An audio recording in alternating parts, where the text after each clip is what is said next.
저녁만 해도 빈자리가 있었는데 서로 앞에 앉겠다고 막 서로 이 과일들이 단체 사진 찍고 있는 듯한 그런 느낌을 받았습니다.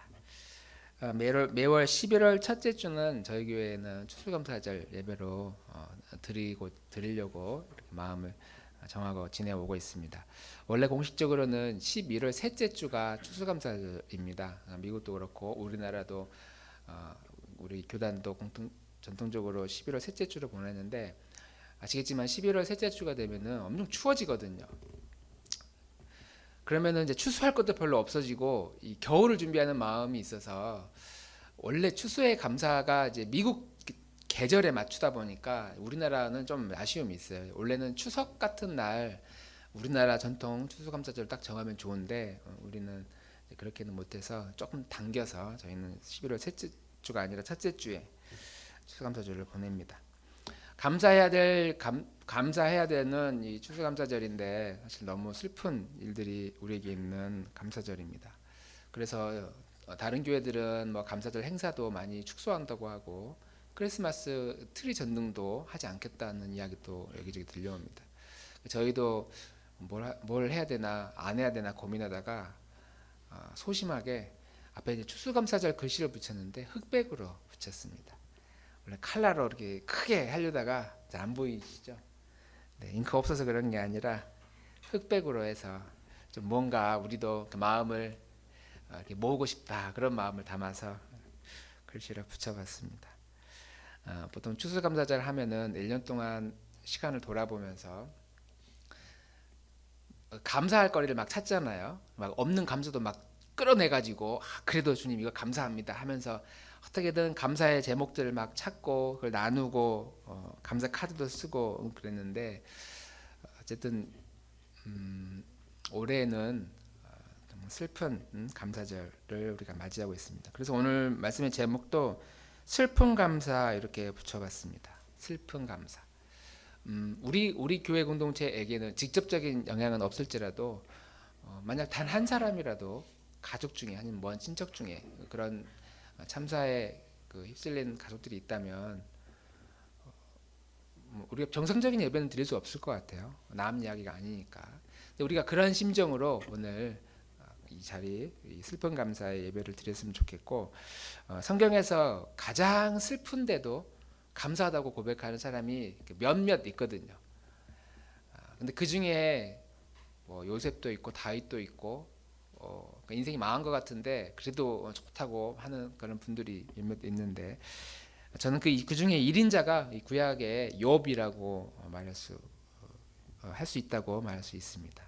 그래서 오늘 이 욥의 말씀 함께 묵상하면서 이분의 정신 상태가 정상이 아닌 것 같은데 감사할 게 아닌데 자꾸 감사하다고 하는 이 사람이 정상인지 아니면 비정상인지 함께 말씀을 나누어 보려고 합니다. 오늘 본문에 읽었던 것처럼 욥의 자녀들이 꽤 많았어요. 아들이 7명, 딸이 3명이었습니다. 이런 가족들이 자녀들이 모여서 장남 집에서 큰아들 집에서 잔치를 벌이고 있었던 모양입니다. 그 중에 그렇게 있었는데 그 중에 한 일꾼 자기 노예 한 명이 자기 식구가 일꾼이 한 명이 막 달려오더니 우리가 들에서 일을 하고 있었습니다. 목축 소떼들을 풀을 뜯기고 있었는데 스바 사람들이 오더니 노예들을 싹 죽이고 모든 이 소들을 다 뺏어가 버렸습니다. 저만 겨우 살고 이렇게 주님께 달려왔습니다. 막 그렇게 하는 거예요. 이 사람의 말이 끝나기도 전에 또 한 종이 막 달려오더니 우리 양떼들을 치고 있었는데 저기 하늘에서 불이 내려와서 다 불살라 버리고 저만 겨우 이렇게 살아서 달려왔습니다. 이 말이 끝나기도 전에 또 한 사람이 막 달려오더니 갈대아 사람이 쳐들어와서 모든 낙타떼들을 다 끌고 가버리고 종들을 다 죽이고 저만 이렇게 살아왔습니다.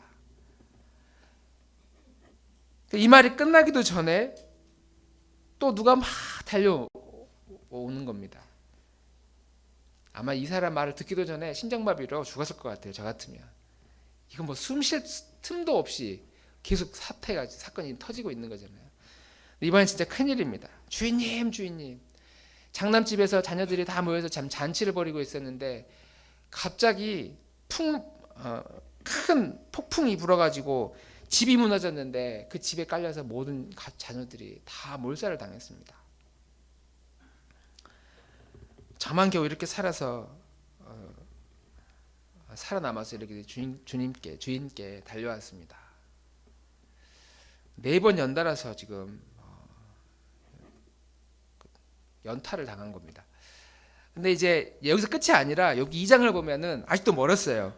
욥이 이제 몸에 그 피부병이 그 악창이라고 그랬는데, 악창은 우리말로 하면 고치기 힘든 피부병이다 이렇게 이제 해석할 수 있는데, 몸에 이제 피부병이 번졌는데 머리부터 발끝까지 이게 얼마나 이 피부병이 몸을 잠도 못 자게 할 만큼 사람을 괴롭히는 거잖아요. 그래서 그때 당시에는 의학 기술이 발전하지 않았으니까 민간요법으로 불타고 남은 그 재로 이제 몸을 막 하는데, 재 위에 앉아가지고 기압장으로 머리부터 막 긁으면서 고통 중에 신음하고 있었던 겁니다. 근데 이렇게 몸을 막 긁고 있을 때 이렇게 기록해요. 그걸 보고 있던 그의 아내가 와가지고, 아니 이렇게 살 거면은 뭐하러 목숨을 부지하면서 살 거냐고, 자식들도 다 죽고 이렇게 몸이 엉망진창인데 그걸 지켜주신다고 믿는 그 하나님을 그냥 욕하고 그냥 죽어버리라고. 그럴 정도로 상황이 심각했던 것 같습니다. 그럼에도 불구하고 욥은 한결같이 이렇게 원망하지, 그럼에도 원망하지 아니하니라, 이렇게 성경은 기록하고 있습니다. 특별히 욥기 1장 21절은 우리가 알고 있는 유명한 고백인데, 우리 같이 한번 읽어보겠습니다. 20절부터 읽어볼게요. 20절부터 22절까지 시작.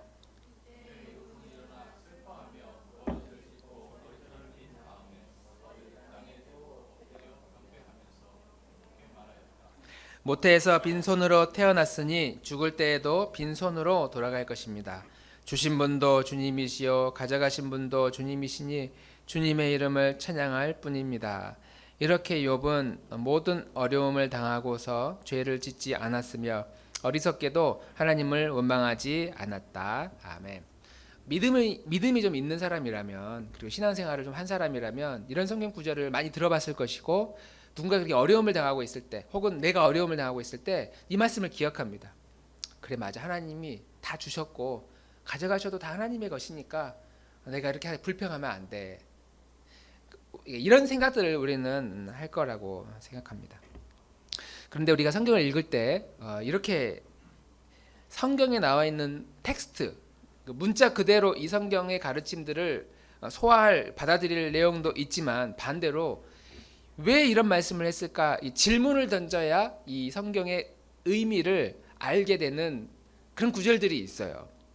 질문을 안 던지고 그냥 성경에서 이렇게 말했으니까 그렇게 살아야 되는구나, 그것으로도 충분히 우리의 믿음이 지켜지는 경우도 있지만, 또 성경의 말씀이 우리에게 전달되는 경우도 있지만, 왜 이러지? 라고 질문을 던져야만 이 저자가 이 글을 쓰고 있는 그 의도를 우리가 파악하게 된다는 거죠.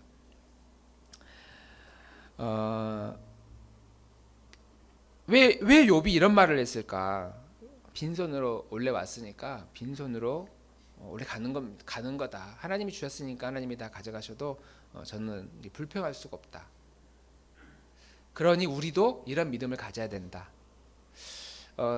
구약 욥기의 저자가 그런 의도로 우리에게 이 말씀을 주셨을지를 함께 생각해 보려고 합니다.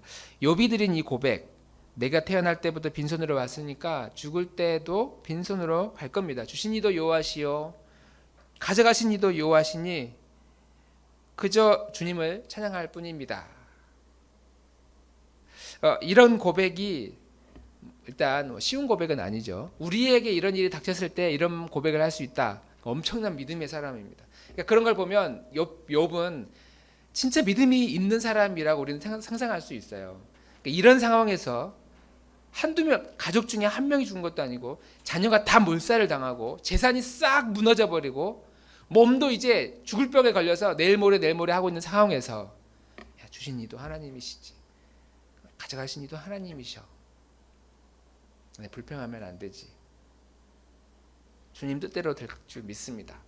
이런 고백을 하는 건 현실적으로 불가능합니다.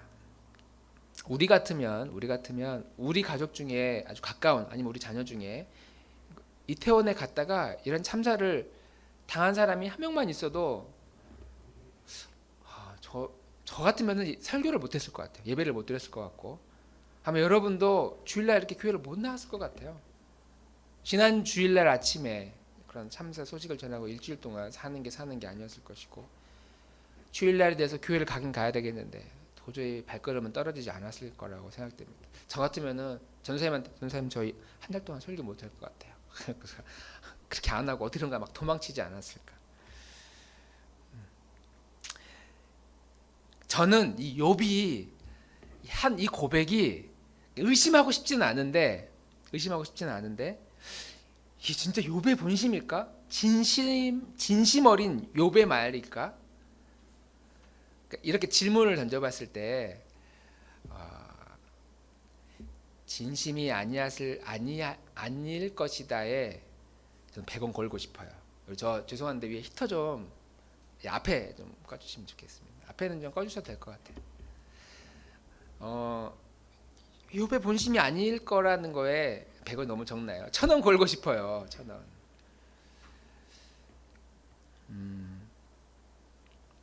욥의 진짜 고백이라기보다는 이런 생각이 들어요. 근거를 제가 대볼 테니까 한번 그럴 수도 있겠다 한번 이 공감이 되시면 마음속으로, 왜냐하면 제가 성경에 없는 말을 지금 하고 있다고 생각하니까 지금 인터넷으로 녹화가 되는데 여기까지만 끊고 야 이거 욥이 이게 믿음의 사람 욥을 지금 이상하게 설교한다 이렇게 말할 수 있거든요. 근데 한번 생각해 봅시다. 욥의 본심이라기보다는 학습된 욥의 마음이었지 않았을까? 학습된 욥의 마음. 그러니까 이게 무슨 말이냐면 욥이 그렇게 배운 거예요. 어려움을 당할 때에 어떻게 행동해야 되는지를 하나님에 관한 내용을 그렇게 배웠고 또 그렇게 늘 묵상해 왔어요. 재산이 많아. 항상 무슨 생각했냐면 내가 이렇게 부자가 된 건 하나님이 주신 거지. 자녀들이 서로 서로 사이좋게 사랑하며 또 정말 좀 무럭무럭 자라고 있어. 그걸 보면서 이건 하나님이 나한테 주신 거지 이건 내게 아니야. 늘 이런 마음을 가지고 있었어요. 그리고 이걸 묵상했고 또 이렇게 해야 된다고 누군가로부터 그 위에 신앙의 선조들로부터 배워왔어요. 너가 부자가 된 건 너가 능력이 많아서가 아니라 이거 하나님이 주신 선물이야. 늘 이렇게 이제 배워왔고 이걸 늘 학습했어요. 그러다 보니까 갑자기 이런 엉망한 소식이 들었을 때에 어떻게 행동해야 될지 내 마음의 본심이 속마음이 드러난다기보다는 제정신이 아니야. 그래서 하나님이 내가 배웠던 그 가르침대로 고백을 하지 않았을까. 주신 이도 하나님이시니까. 그러니까 울음을 꾹 참고 슬픔을 꽉 누르고 주신 이도 하나님이신데 거둬가셔도 다 하나님의 것이지. 저는 그래도 하나님만 찬양합니다. 이런 마음이지 않았을까. 사실 이런 상황에서 이런 고백을 할 정도만 돼도 엄청난 믿음이에요. 평소에 그런 묵상을 늘 했다는 거니까 이 정도만 해도 대단한 믿음의 사람이다 라고 생각할 수 있습니다. 그런데 이 욥기를 보면 1장부터 42장까지 있는데 1장, 2장에 이런 막 황망한 상황들을 이제 만나고 3장부터 42장까지, 41장까지 어떤 내용이냐면 계속 질문하고 답하고 토론하는 내용들이 이제 나오거든요. 어떤 욥의 마음의 상태를 누군가가 3자가 막 설명하는 게 아니라 욥이 막 궁금한 것들, 막 마음의 분노들 이런 거 하나님께 따지고 친구들에게 따지고 하면서 자기 안에 있는 어떤 물음표들, 신앙의 질문들을 던지고 또 변증하고 친구들이 던지는 그런 질문들에 막 답변하는 그런 과정들이 나옵니다. 그러면서 마지막 42장에 어떤 고백을 하냐면 세미나 성경으로 우리 42장 말씀 함께 읽어보겠습니다. 이렇게 대화를 통해서 욥이 스스로 깨닫게 된 내용들이 있어요. 아, 그렇구나, 알게 된 내용들이 있어요. 우리 같이 한번 한 목소리로 읽어보겠습니다. 시작. 욥이 주님께 대답하였다. 주님께서는 주님의 계획은 어김없이 이루어진다는 것도 저는 깨달았습니다. 잘 알지도 못하면서 감히 주님의 뜻을 흐려놓으려 한 자가 바로 저입니다. 깨닫지도 못하면서 함부로 말을 하였습니다. 제가 알기에는 너무나 신기한 일들이었습니다. 주님께서 말씀하셨습니다. 들어라, 내가 말하겠다. 내가 물을 터이니 내가 대답하여라 하셨습니다. 주님이 어떤 분이시라는 것을 지금까지는 제가 귀로만 들었습니다. 그러나 이제는 제가 제 눈으로 주님을 뵙습니다. 그러므로 저는 제 주장을 거두어드리고 티끌과 잿더미 위에 앉아서 회개합니다. 모든 이 질문과 대화하는 이 과정 중에 깨닫게 된 게 있는데, 뭘 깨달았냐면, 아, 내가 그동안 잘 알지도 못하면서 계속 말들을 했구나. 하나님에 대해서, 믿음에 대해서, 신앙에 대해서, 감사에 대해서 내가 잘 알지도 못하면서 이런 말들을 함부로 했다는 거예요. 그러니까 하나님의 뜻이 무엇인지를 자기가 안다고 생각했는데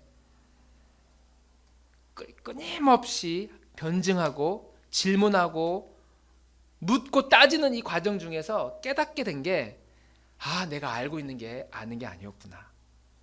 내가 가지고 있던 이 믿음이, 아, 이게 진짜 믿음이 아니었구나. 나는 본 적도 없으면서 마치 본 것처럼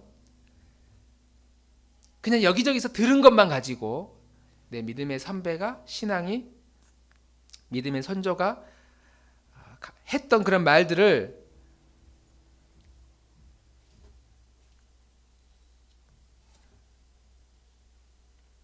죄송합니다. 물 한 칸만 먹고.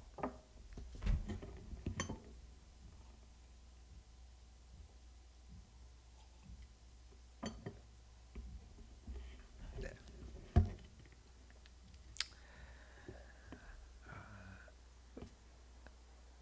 깨닫지도 못하면서 함부로 이런 말들을 했다는 겁니다. 주신 이도 여호와시여 거둔 이시도 여호와시니 모든 것들이 다 하나님 뜻대로 될 겁니다 라고 하는 이 1장에 나오는 이 고백도 포함이 될 수 있는 말이죠.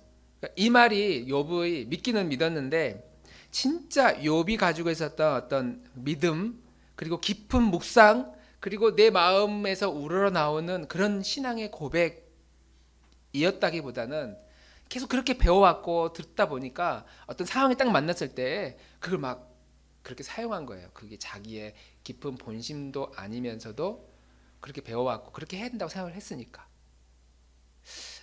이게 욥이 가지고 있었던 진실한 믿음이라기보다는 일종의 율법이라고도 할 수 있을 것 같아요.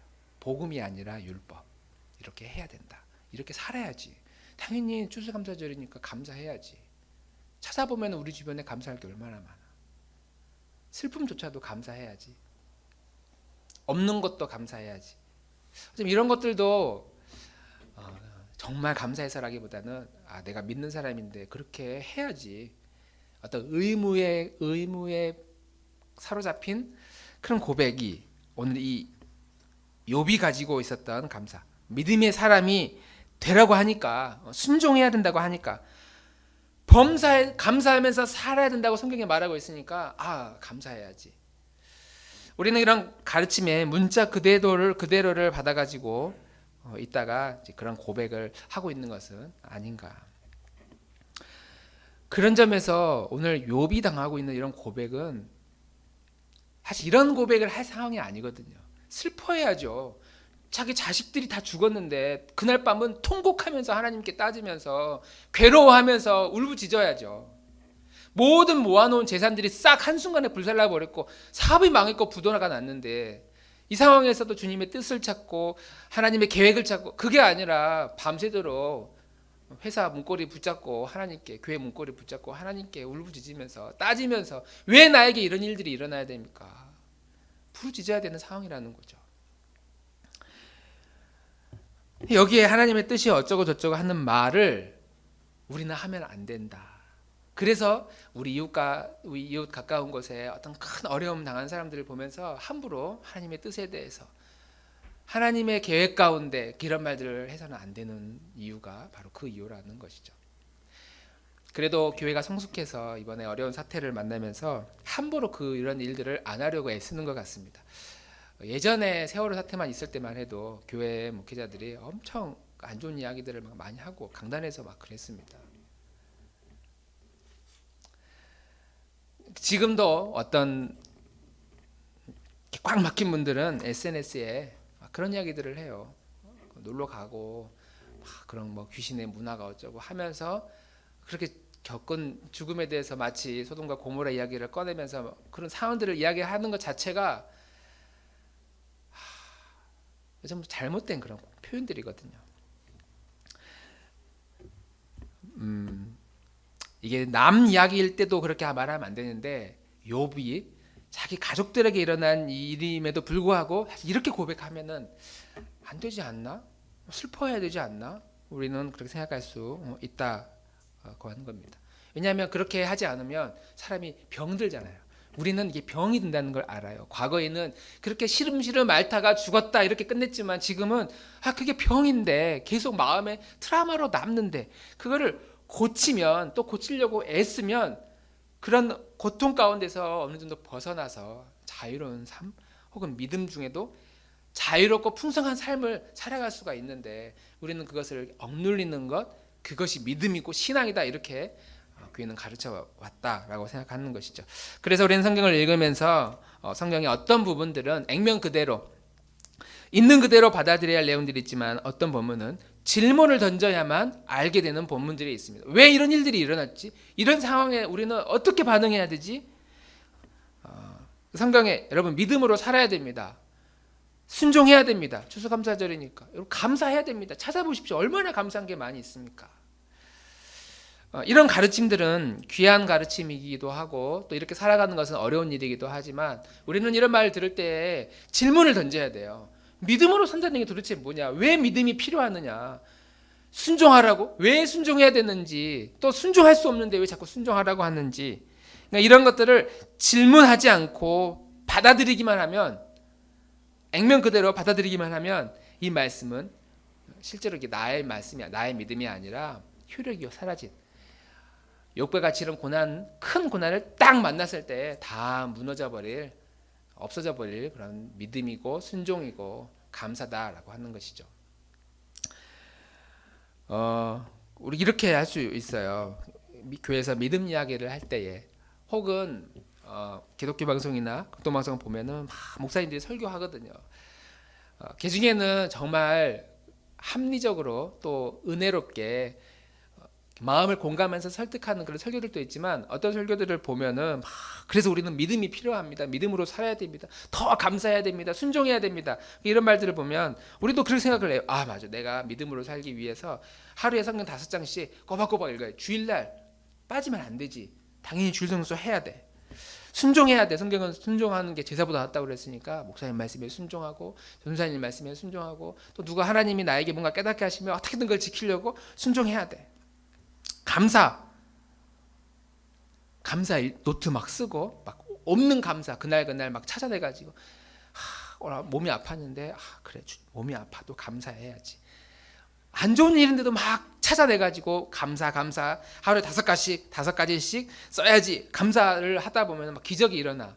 이걸 안 하는 사람은 이것도 안 하는 사람은 순종도 안 하고 이 믿음을 지키려고 하지도 않은 사람은 말할 필요도 없죠.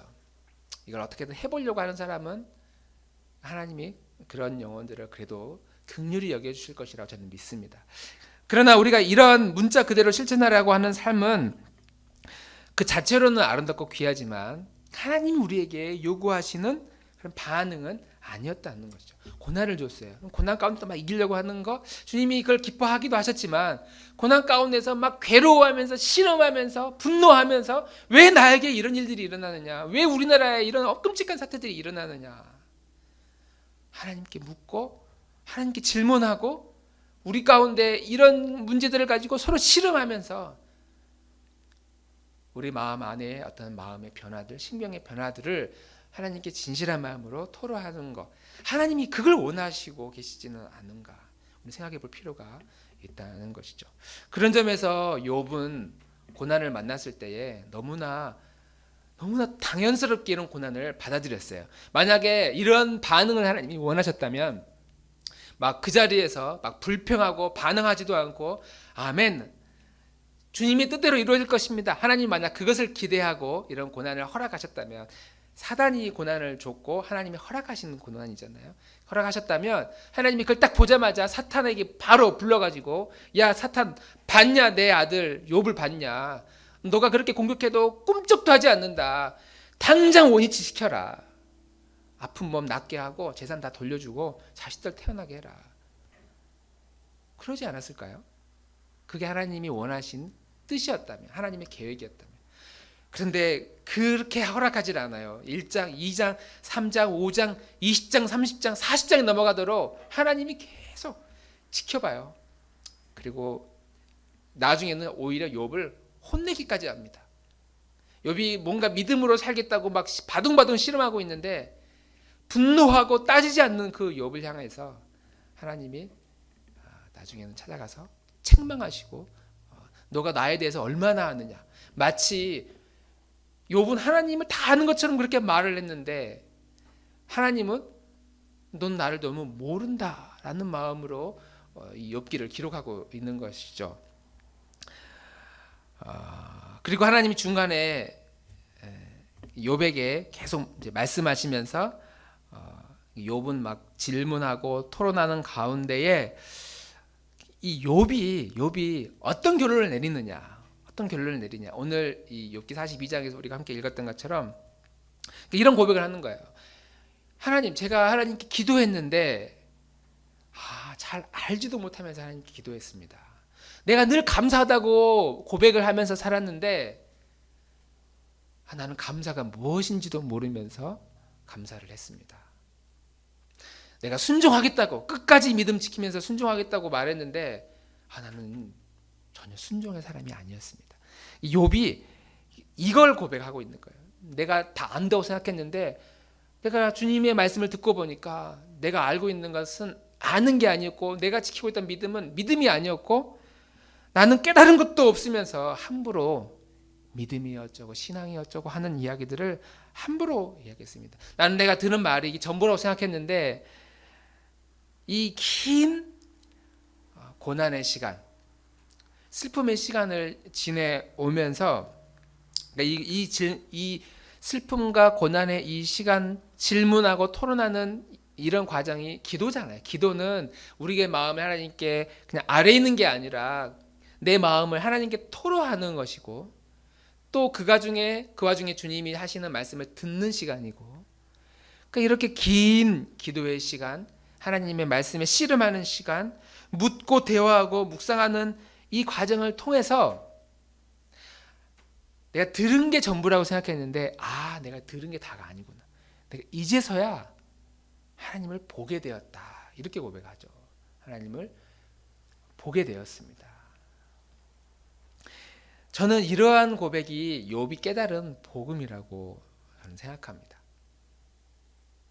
그 전에 가지고 있었던 어떤 의무, 이렇게 해야지, 또 이렇게 하지 못한 가운데 찾아오는 우리 마음의 어떤 죄책감들, 이런 것 가지고 막 실험하려고 하는 이런 믿음이 귀하기는 하지만, 이것을 욥에게 있었던 율법이라고 한다면 끊임없이 하나님에 대해서 질문하고 대화하고 묻고 또 묵상하고 따지기도 하고 울면서 통곡하면서 사람들의 오해와 편견을 받아오면서 깨달은 것이, 내가 이런 과정을 거치고 나니까 하나님의 뜻이 이런 것이구나 라고 어렴풋하게 깨달아가, 그리고 나서 내가 이제서야 이 두 눈으로 주님을 뵙게 되었습니다.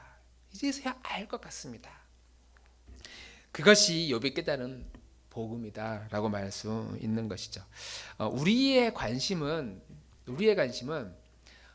우리 눈에 보이는 일상적인 관련된 일들이에요. 우리 하나님께 기도한다라고 할 때에 잠자기 전에 오늘 밤에 가서 5분씩 꼭 기도하고 주무시기 바랍니다. 그래서 밤에 잠자기 전에 이제 기도를 했어요. 그럼 우리는 무슨 기도를 하느냐? 하나님 오늘도 저를 인도해 주셔서 감사합니다.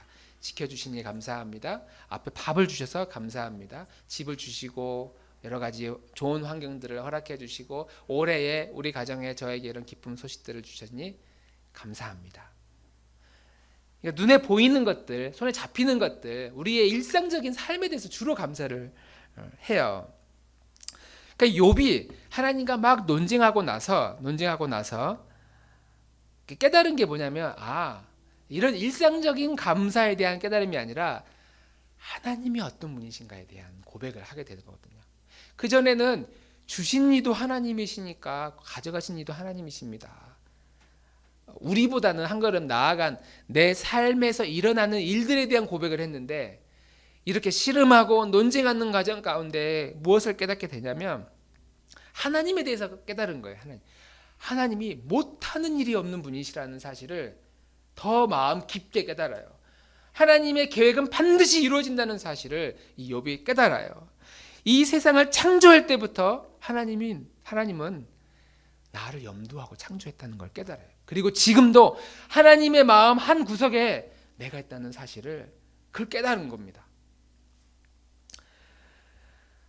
지금은 소천하셨지만 우리 대한민국의 대표적인 스승이라고 할 수 있는 이어령 선생님이 있습니다.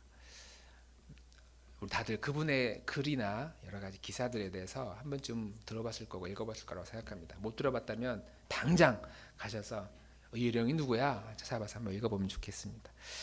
이분이 평생을 무신론자로 살고 무신론자로서의 그 인생에 담긴 그 삶을 글로 강연으로 고백들을 했는데 이분이 이제 연세가 드시고 60이 넘으시면서 회심을 하고 하나님을 만났습니다.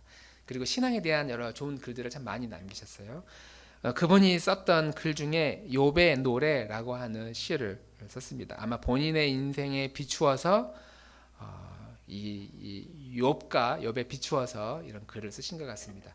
여러분 아시겠지만 이해련 선생님이 하나님을 만나게 된 계기는 딸 때문입니다. 하나밖에 없는 딸, 아주 무진장 사이가 안 좋아서 이 딸은 죽도록 아버지가 싫어서 아버지 곁을 떠나는 것이 인생의 목표였고 그래서 미국으로 가서 변호사를 만나 결혼하면서 딸이 먼저 하나님을 만났어요. 그래도 그 신앙을 너무 뜨겁게 만나서 후에는 신학을 하고 이제 목사가 되었습니다. 그런데 그 딸이 암에 걸려서 고통 중에 먼저 세상을 떠나게 됐습니다. 가까이 하지 못했던 자기의 딸이 세상을 떠나려고 하는 그 고통 중에 있는 그 모습을 옆에서 지켜보면서 야 너가 믿는 그 하나님이 도대체 왜 너를 고쳐주지 않느냐 이 질문에 씨름하면서 결국 하나님을 만났어요. 딸의 죽음의 의미를 발견하고 마지막 죽는 순간까지 죽음을 잘 준비하면서 마지막 이해론 선생님의 마지막 인터뷰라는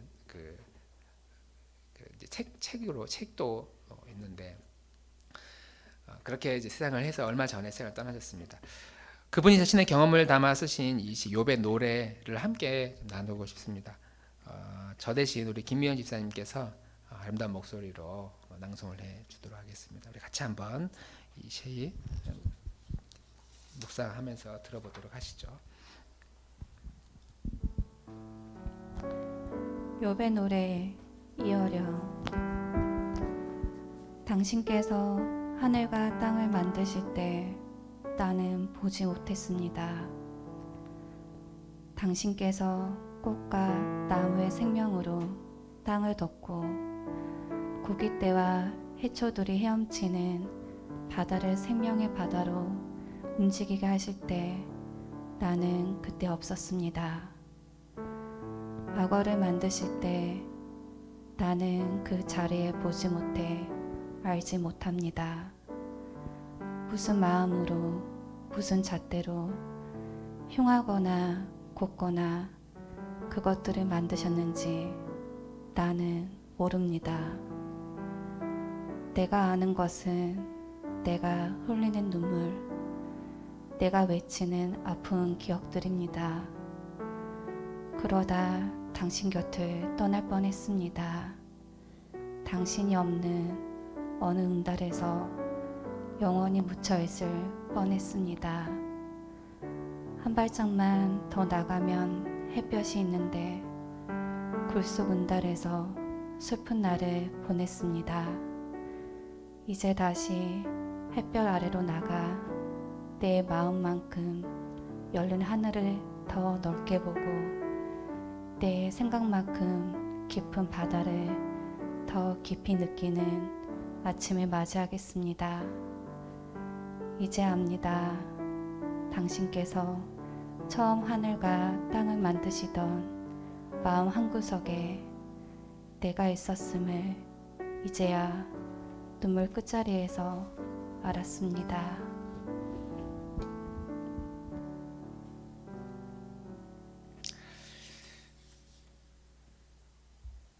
믿음으로 살고 또 순종하면서 살고 늘 범사에 감사하면서 살아가는 이 신앙생활은 정말 아름답고 귀한 삶이기는 하지만 어쩌면 질문하지 않고 받아들인, 문자 그대로 받아들인 이런 가르침들은 결정적인 순간에 별 도움이 되질 않습니다. 내 자녀나 내 가족들이나 어떤 사람들에게 우리가 상상할 수 없는 어떤 어려움들을 당할 때에 우리의 모습은 폭발해버려서 내가 과연 믿는 사람인가 생각할 정도로 흔들릴 겁니다.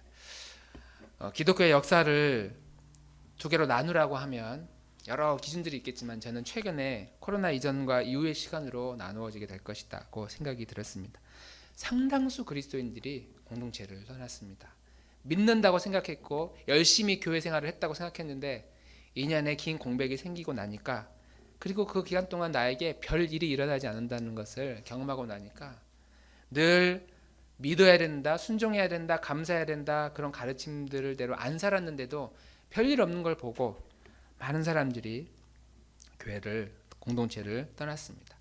하나님께 질문하지 않는 성도들은 이렇게 어려움과 고난을 만날 때에 견디질 못하고 자기의 본능과 본성대로 갈 길을 그냥 가버리는 것이죠. 거기서 이어령 선생님처럼 한 발자국만 더 나아가서 하나님께 질문한다면, 하나님께 묻는다면 바로 거기에 주님이 주신 햇볕이 있다는 것을 깨달을 텐데 우리는 그 그늘에서 그냥 어떻게 하지 이게 맞나 저게 맞나 이런 믿음의 고백을 하는 이혜련 선생님의 글을 읽으면서 믿어야 된다, 순종해야 된다, 감사하며 살아야 된다라는 말 한마디가 없어도 인생을 어떻게 살아야 되는구나에 대한 큰 울림을 저는 얻습니다. 우리는 이렇게 믿음의 발자국, 이렇게 질문하면서 가는 내디디면서 가는 이런 믿음의 발걸음을 나들모 식구들이 가기를 간절히 소망합니다. 그냥 이렇게 해야 돼, 이렇게 살아야 되는데, 믿음으로 살아야 되는데, 순종해야 되는데, 감사해야 되는데, 헌신해야 되는데, 바빠서 못 하고 있는데, 그래도 이렇게 해야 되는데라고 하는 그런 의무가 아니라 하나님이 어떤 분이신가에 대한 질문을 계속 던지는 거죠. 내 마음 가운데 하나님이 어떤 분이신지 묻고 대화하고 외로움 가운데, 고통 가운데에, 신음 가운데, 또 슬픈 일을 만날 때마다 슬퍼하면서 신음하면서 하나님께 묻고 나아갈 때에 우리는 감사할 수 없는 일조차도 감사할 수 있게 되는, 의무로 감사하는 것이 아니라 정말 아무것도 아닌 일 가운데도 마음 깊은 곳에서 나오는 감사가 고백되어지는 그런 삶을, 그런 노래를 우리가 부르게 될 줄 믿습니다. 우리 나눔의 공동체가 그렇게 질문하고 묻고 나아가는 공동체, 그래서 눈물이 변해서 기쁨이 되고 슬픔이 돼서 감사가 변화되어지는 그런 축복의 삶을 살아가기를 주님의 이름으로 축복합니다. 당신은 소중한 사람,